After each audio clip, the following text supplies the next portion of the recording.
Bro, it's freezing out here. I ain't even gonna lie to you. I am not gonna lie. Christmas is really here, boy. But listen, yo, right now, you thinking, why am I sitting out here in the freezing cold? I'm asking myself the same question. Do you know what I'm saying? But listen, I just came back from dropping off some orders from one of my OG customers, one of my most loyal customers. He just bought 20 t-shirts, 20 of our Flash only t-shirts off of us to give to some of his friends in Las Vegas. Crazy, do you know what I'm saying? And I don't really drop off orders anymore, personally anyway. Like, normally it just goes through the website and then the post office and whatever the case may be.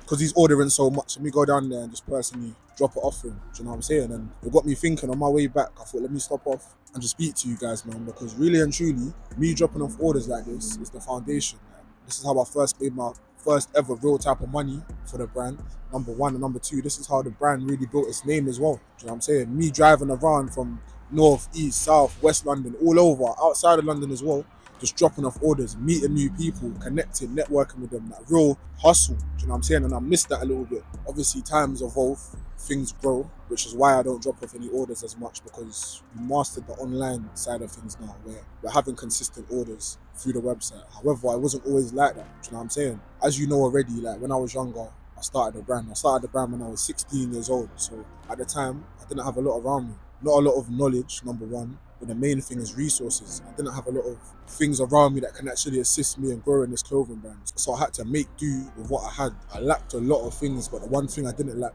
was ambition. I had a deeper level of ambition where I could just see this vision for my clothing brand, and I'm gonna do whatever's necessary for me to get to that end goal. Regardless of the people that I have around me or the amount of money that I've got, I'm gonna do what I need to do to get to that goal. And I laugh because I'm still the same now. These things that were in me from early, they're still here. Like, back in the day, I couldn't afford to do a photo shoot. I had to speak to one of my friends, Sajin. I remember, I said, bro, I beg you just do this photo shoot for me. He had a camera, just do this photo shoot for me, please. I'm going to give you a jumper for you and your brother. I can't pay you, but I'll give you a jumper then. Or at a certain point, I couldn't afford to get a label printer to print the labels for our orders. Listen, I'm writing these labels down on a piece of paper and I'm sticking it with some sellotape. Like, you've got to make do with what you've got as a clothing brand owner. Do you know what I'm saying? But anyway, all of that got me thinking, because before we got to the point where we're getting consistent orders online through the website, we're hitting those 10 to 15k months for the clothing brand, which is mad to me considering where we started. It started here, man. Well, not in this specific car. I had a Corsa before. The real ones know about the Corsa. But listen, I was driving up and down all over the place, just delivering orders, man. And before the car, it was a scooter. Like, I remember like it was yesterday. I was probably in year 10, 11. Dad got me an electric scooter for Christmas, yeah?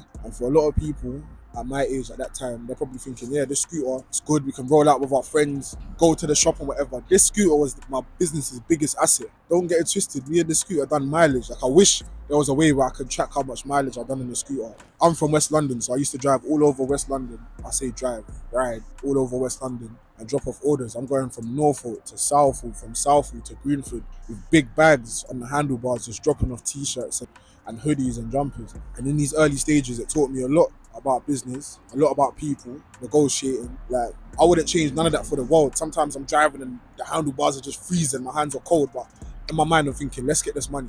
This £50, £60, £70, it's gonna be worth it. And that was my whole mindset, man. And then life goes, things elevate, you get older, you grow, you get new things. And as soon as I turned 17, now it's time to pick up this license. So I was on it. And it's mad because around that same time, 17, I found out I'm having a daughter, which is crazy. I'm 17, I've just started this business. I haven't got a job.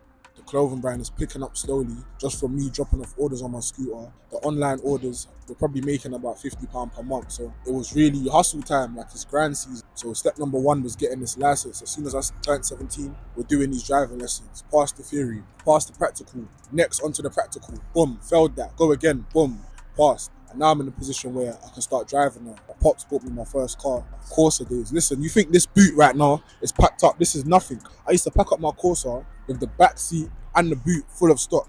I've got a car full of our new tracksuits, our new t-shirts, couple caps there. So if you guys want anything, let me know. Just send me your postcode and your size and I'll pull up. I'm talking t-shirts, hats, jumpers, and my whole mindset is I'm not coming home until I sell a certain amount or I make a certain amount of money. Listen, if you know, if I ever dropped you any order, if I ever came to you and dropped you off any t-shirt, listen, the real ones know. If I ever pulled up on you with any t-shirts or tracksuits, there's loads of videos out there, I'm going to put them here. But this was my hustle, this was my grind. The online side of things was not working.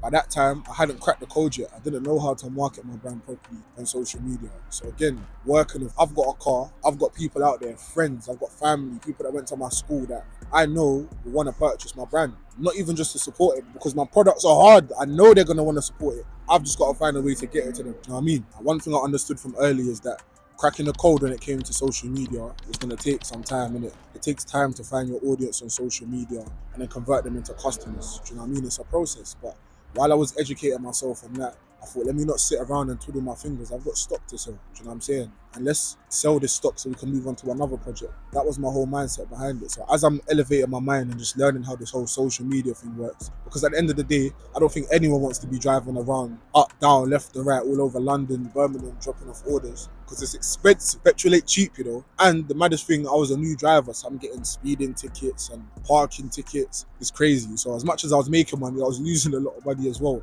I wouldn't change it for the world though, man, because it taught me so much. Like, yeah, man, we'll be posting on social media and getting 10, 20 likes, and I'm thinking, bro, how am I ever going to make this thing work? The only way I knew to make it work is just to be direct to consumer. Get direct, get outside, get in the field and start selling these products. And that's what really built the brand, man. That's the foundation, I'm not going to lie. Popping my boot, pulling up, yo, like I've got these t-shirts, do you want to buy a hat to go with it as well? That was my sales tactic. Like, I'd make sure whatever clothing I'm selling, I have a matching hat to go with it. People like to match their clothing. So if you're going to buy a blue t-shirt, 9 times out of 10, you're going to buy a blue hat to go with it. Like these, I picked up on so many different things in these early stages in terms of business in general, you know what I mean? But yeah, man, I guess the main thing that I want you to take away from this video is that inside of you, you've got a hustler. You've got a hustler that just needs to come outside to play. Do you know what I'm saying? Find alternative routes. Yes, I know that you're just starting your clothing brand. You may not have the most money in the world, resources, even connections. You may not know the people that you need to know in the industry, and that's a big thing as well. And that's what helped me driving all over London. I got to meet people that can help me and assist me on the journey of growing my clothing brand. You know what I mean? So yes, you may be in a position right now that you don't have a lot around you, but make do with what you have though. Find that inner hustler inside of you, because I promise you it's there. Find that hustler. So yeah, man, don't get it twisted. This isn't me saying that you need to bloody get a car and start driving all over London and selling stock. That's not what I'm saying. Yeah, but what I am saying to you is find alternative routes and make do with what you've got. Use that hustler's ambition that you have to just find a way, man. Find a way. And as you're out here in the field and you're making it happen, educate yourself. I wouldn't be here today. I wouldn't be able to get to the point that I'm currently at by just selling stock from the back of my car. Are you crazy? I don't really drop off orders as much personally, even though I love it. I cracked the code when it came to online. I cracked the code in terms of marketing my brand online and generating an audience and building hype. This isn't me saying to you in any way, shape or form that you need to go out there, get a car and drive all over your city selling stock. I mean, do it. I'm not going to tell you not to, but I'm not saying, but that's not the only way to make it happen. I'm not telling you not to at the same time. What I am saying to you though is just, you need to use that hustler's ambition that you have inside of you. Do you know what I'm saying? Find alternative routes. If you don't have resources around you, it's fine. A lot of people didn't have the resources that they needed or thought they needed when they first started, but they made it happen. Even down to me, like, and over time, your thing's gonna elevate. I don't drop orders off anymore. I very rarely do it. Today's the first time I've done it in months. But the only reason I'm in this position right now is because I educated myself. As I'm out there driving my car and I'm dropping off orders, I'm training my mind and educating my mind and listening to different videos, figuring out and studying the greats, the big brands out there in the UK and across the world and how they've cracked this social media thing. How they've been able to generate 10, 20, 30, 40k for one drop online. So that's a big part about it, man. Educate yourself. As you're going through this period where you don't have a lot around you, go through it, run through that, but educate yourself as well. Yeah, educate yourself, man. I've done a lot of research and I found that really and truly there was 3 main things that contributed to being able to build that hype on social media and convert that over to your website. There was 3 main things, and I'll tell you right now. Number 1 was brand storytelling. Being able to tell a story about your brand that can resonate and relate with people. Game changer for me. The second was a sales strategy. What is your sales strategy? You can't possibly think that you creating a Shopify store and putting your t-shirts on there is going to make people automatically just come to your website and purchase it. No, you've got to have a solid sales strategy that actually works. So what's your sales strategy?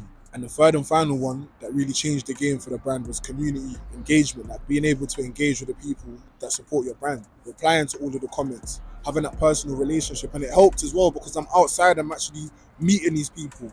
I formed relationships with these people. Do you understand what I'm saying to you? Like, treat every single customer like they're the most important person in the world, because really and truly they are. They've got your money in their pockets. Do you know what I'm saying? So, but yeah, man, if there are any brands, if you're one of these brands that's out here that's struggling with any of those three things at the moment, I've put together a platform, a system that breaks down exactly where you're lacking at the moment for your specific clothing brand. The only reason I'm here at the moment, but I'm in this beautiful position that I'm in, that I thank God for every day, is because I've done my research, I educated myself. Do you know what I'm saying? But listen, anyway, I'm gonna get out of it because it's cold. Yeah, but if you're a clothing brand owner and you're struggling with any of those three things, you're struggling to start generating sales online for your clothing brand, tap the link down below. I've put together a system, a process. It's going to show you exactly where your weak points are for your brand. It's going to give you some unique insights on exactly what you need to do to improve, start generating those sales, and get through to that next level, man. But yeah, man, listen, make do with what you've got, man. Make do with what you've got. You may not have the most things around you at the moment, but I promise you, you've got enough. You have enough. You just got to find a way to make it happen for you. But yeah, listen, I'm out of here, man. It's freezing.